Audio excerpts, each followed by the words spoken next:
ازيكم يا حلوين؟ عاملين ايه؟ يا رب تكونوا بخير. النهارده جايه لكم فيديو جديد، اتمنى الفيديو يعجبكم.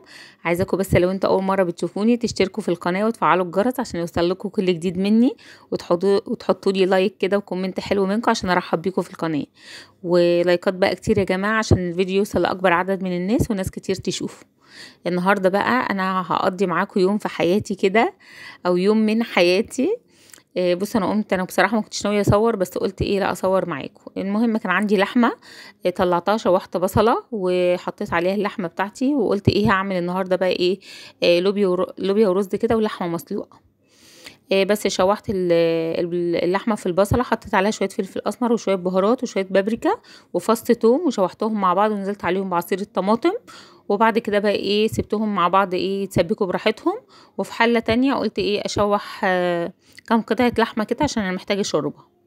بس هسلق اللحمه معاكم. برضو بشوح بصله احط فيها فص توم، وبنزل باللحمه بتاعتي، بحط شويه زعتر، ورقتين لوري، حبهان، جوز الطيب، كوبيبه صيني، قرنفل وزعتر طبعا وروزماري.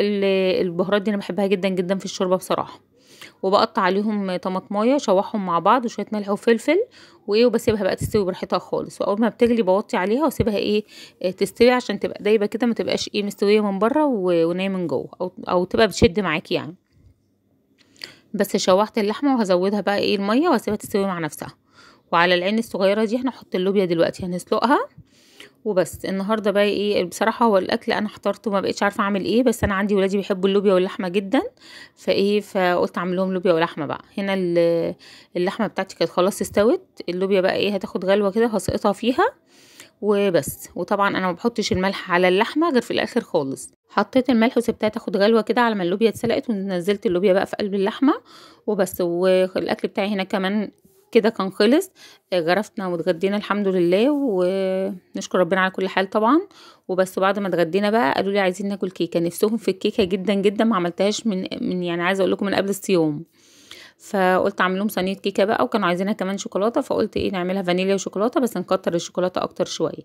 حطيت 3 بيضات عليهم كيسين فانيليا، وهضربهم كويس جدا. هنزل عليهم بكوبايه الا ربع سكر كده بس. وهكمل برضو ضرب.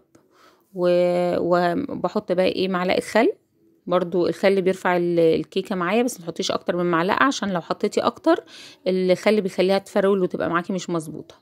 وعملتها بسمنه، حطيت حوالي ربع معلقه سمنه كده، سوري ربع كوبايه سمنه، يعني ربع كوبايه سمنه وشويه زيت، يعني حوالي نص كوبايه زيت على سمنه بس. وبرضو بستمر في الضرب وبس كده. هحط بقى اللبن معايا. اللبن كان عندي كوبايه لبن رايب حطيتها، اللبن الرايب بيخلي العجينه جميله جدا جدا وطريه. سوري الكيكه، معلش انا اسفه انا مش مجمعه النهارده، بس الكيكه كانت طريه وجميله جدا. حطيت كوبايه دقيق وكيس بودر وايه، وانا بعملها كده ايه يعني خلاص ما بقتش اعمل بالمقدار اللي هو انا عارفه انا بحط ايه، انا بس بجيب لكم كوبايات كده قدامكم عشان تبقوا عارفين. بس هو انا بحط كده ايه كل حاجه دلوقتي بالويام. هما كوبايتين دقيق عليهم كوبايه الا ربع سكر، عليهم نص كوبايه سمنه على زيت، و3 بيضات وكوبايه لبن والفانيليا والبودر وشويه ورشه ملح وخلاص الموضوع خلص يعني، ومعلقه الخل بس. بعد ما عملتها كده هجيب بقى صينيه هدهنها. انا بحب ادهن الصينيه بالسمنه عشان السمنه بتخلي الكيكه طريه وتطلعها جميله جدا بصراحه احسن من الزيت. بس نزلت جزء من الكيكه كده، والجزء التاني بقى احط عليه كاكاو. المفروض ان انا كنت قللت الجزء اللي هحط عليه كاكاو، بس معرفش هم عشان قالوا لي بني، فانا قلت اكتر البني شويه، فهي هتقلب معايا كلها الكيكه هتبقى بني في الاخر. بس عايزه اقول لكم ان طعمها كان جميل جدا، واللبن الرايب بيخلي الكيكه فعلا تحفه، وبالذات لما بتحطي كمان في الكيكه السمنه على الزيت، والسمنه تبقى اكتر من الزيت بتخلي الكيكه طعمها حلو. الزيت بس معرفش انا مش بفضله قوي، معرفش بحس ان هو بيعمل ريحه كده ما بتعجبنيش في الكيكه، لازم سمنه على زيت بس. وقلبتها كده بشكل عشوائي وهدخلها الفرن بقى على درجه حراره 180 وبس. هوريها لكم لما تطلع جميله جدا وعاليه، وبامانه كان طعمها حلو. وما زوقتش بقى ولا عملت اي حاجه خالص، انا عجنتها كلها بقيت لونها بني. بس المهم يعني انا قلت اشارك معاكم اليوم بتاعي زي ما هو بكل تفاصيله بالحلو بالوحش اللي فيه. وبطلع لكم كل حاجه صدقوني زي ما بعملها بالظبط. بس الكيكه طلعت وسبتها بردت وبدات اقطعها بقى، وهطلع لهم منها مع شاي كده. بجد جميله جدا جدا، جربوها هتعجبكم. طريقه بسيطه خالص وسهله، ومن غير مقدار بقى ومن غير ما تعايري كوبايات ولا اي حاجه. بس شايفين طلع عاليه وجميله، ومن تحت لونها حلو، وريحتها كانت جميله جدا جدا بصراحه. بس وده شكل الكيكه بتاعنا النهارده. خلصت بقى الكيكه وخلصت المطبخ، قلت بقى امسك البوتاجاز بتاعي اغسله بقى، لان البوتاجاز بصراحه اما بطبخ بعد الطبيخ بالذات بحس ان البوتاجاز لازم بيتبهدل، فلازم يتغسل غسله كويسه. بس نضفته بقى من كل اللي عليه، وجبت شويه بريل كده عليهم شويه خل، وقلت ادعك البوتاجاز بتاعي عشان ابقى خلصت من المطبخ وخلصت كل اللي ورايا.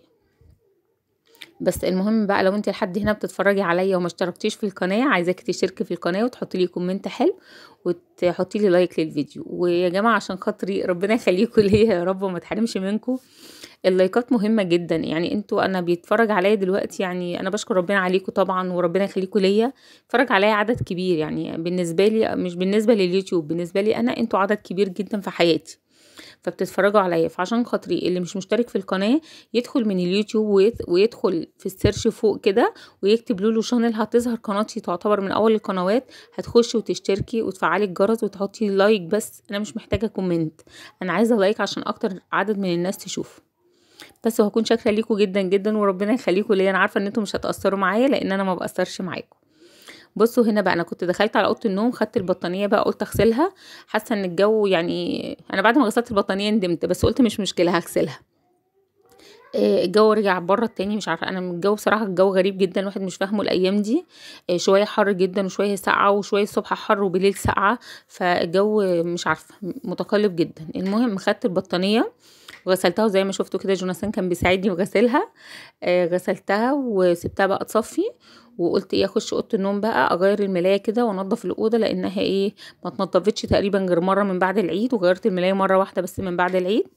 فقلت اخش اغير الملايه بقى. بس المهم طبعا اوضه النوم عندي زي ما انتوا عارفين مفيش حد بيخشها قوي، فعلى طول نظيفه، والاوضه ما بخش غير على النوم بس، فالملايه ما بتتوسخش، مش بيجرالها اي حاجه. ما بغيرهاش غير لما احس انها محتاجه تتغير.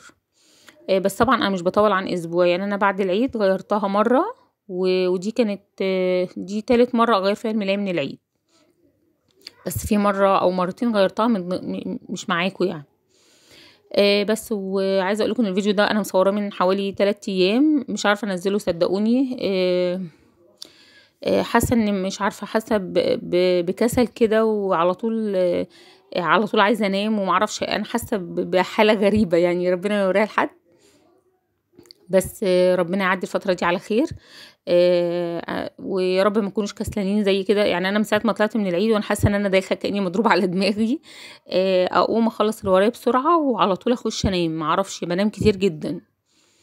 يا رب ما تكونوش زي كده وتكونوا كسلانين. عايزاكم تبقوا عندكم نشاط كده وحيويه، وتكتبوا لي في الكومنتات كده اخبار صحتكم ايه كده بعد العيد. هل بتناموا زي كتير، ولا بتقوموا تخلصوا اللي وراكم وتخرجوا بقى وتشوفوا يعني طلبات بيتكم وكده. انا صدقوني يمكن طلبات البيت ما بعملهاش او ما بجيبهاش غير بالليل. بعد ما بقوم طبعا، على ما بخلص الغدا انضف الشقه كده، اخلص اللي ورايا، بلاقي الساعه بقت 5 والساعه بقت وصلت 6.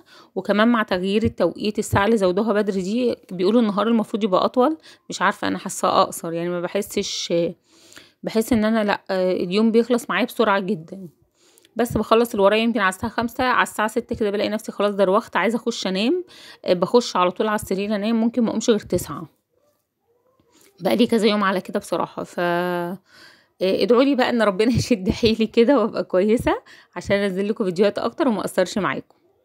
هنا بقى كنت روقت السرير ونضفته ولمعته وفرشت الملايه كده نظيفه، ومسكت التلاجة كمان لمعتها، الكومودينو لمعته. همسك التسريحة كمان هظبطها دلوقتي، والشباك اول ما بخش على طول بفتح الشباك وبنفضه على طول، بس في المكان منه ضيق، بحس ان انا مش بعرف اصور لكم تنفيض الشباك قوي.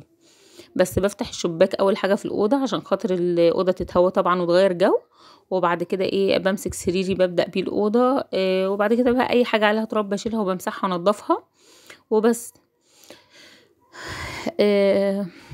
مش عارفه اقول لكم ايه، بس عايزه اقول لكم ان انتوا بجد وحشتوني، وبشكر كل الناس الحلوه دخلت على الفيديو اللي فات وقالت لاولادي الف سلامه. انا عايزه اقول لكم ربنا يخليكم ليا، ما تحرمش منكم. شكرا على سؤالكم وعلى اهتمامكم وعلى تقديركم ليا. ربنا يخليكم ليا وما تحرمش منكم، دعواتكم فعلا جاب بفايده، ونشكر ربنا ولادي بقوا احسن.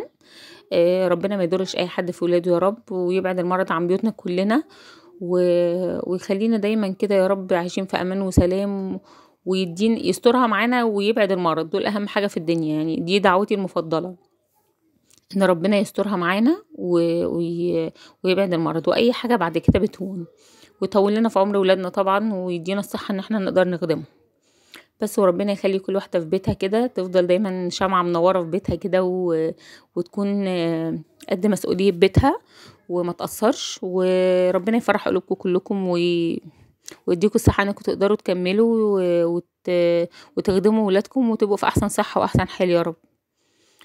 هنا بقى انا كنت نضفت التسريحة وشلت الملاية انا بشيله واحطه في الارض، وبما بخلص خالص بشيلها. بس في الوقت ده مش عارفة جوناثان كان سابني وراح فين، انا اللي شلت الملاية في الاخر. هو دي شغلته المفضلة، ان هو انا انضف وهو يشيل الملاية في الاخر ويحطها لي في البانيو على ما اخش اغسلها بقى. بس شغلت المكنسة على السجاد ده وكنسته، وهكنس الارض كمان بالمقشه، بس هشفط بقى اخر حته معاكم كده بالمكنسه، وهمسح الارض بقى، وهاخد الطرقه كمان معايا وبس. طبعا انا بمسح بكلور زي ما انتوا عارفين، وشويه كلوركس الوان، بحس ان الاوضه بتبقى ريحتها نظيفه ومتعقمه كده وجميله جدا. بس مسحتها وظبطتها وهتشغل مروحه عليها بقى. انا كنت مشغله المروحه وانا شغاله بصراحه، على ما خلصت الاوضه والطرقه كانت الارض نشفت، هخش على طول وهفرش السجاد. هنا بقى خلصت الاوضه ودخلت على الطرقه كمان، قلت امسحها وانضفها برضو وبس. هبدا افرش بقى السجاد بتاعي وده يوم النهارده بجد يوم بسيط جدا وفيديو صغير كده، بس فيديو حماسي لحد ما انا عملته بقى عشان اشجعكم كده واحمسكم. ولو انتي قاعده مكسله كده مش عارفه، مش قادره تغيري ملايه سريرك، مش قادره تمسحي، مش قادره تعملي حاجه، عادي ممكن تغيري ملايه السرير بس، تشغلي المكنسه تلمعي كل حاجه كده، الدنيا عندك هتبقى زي الفل. فعايزاكم تتحمسوا وتشجعوا بقى من الفيديوهات بتاعتي دي، وعايزاكم زي ما انا بحمسكم واشجعكم، اتمنى انتوا كمان تحمسوني وتشجعوني بلايكاتكم وبكومنتاتكم الحلوه. ما تنسونيش باللايك، وما تنسوش تحطوا لي كومنت حلو كده عشان ارحب بيكم في القناه. ولحد هنا الفيديو بتاعي خلص، اشوفكم على خير واشوفكم في فيديو جديد، واقول لكم مع السلامه، باي باي، هتوحشوني جدا جدا.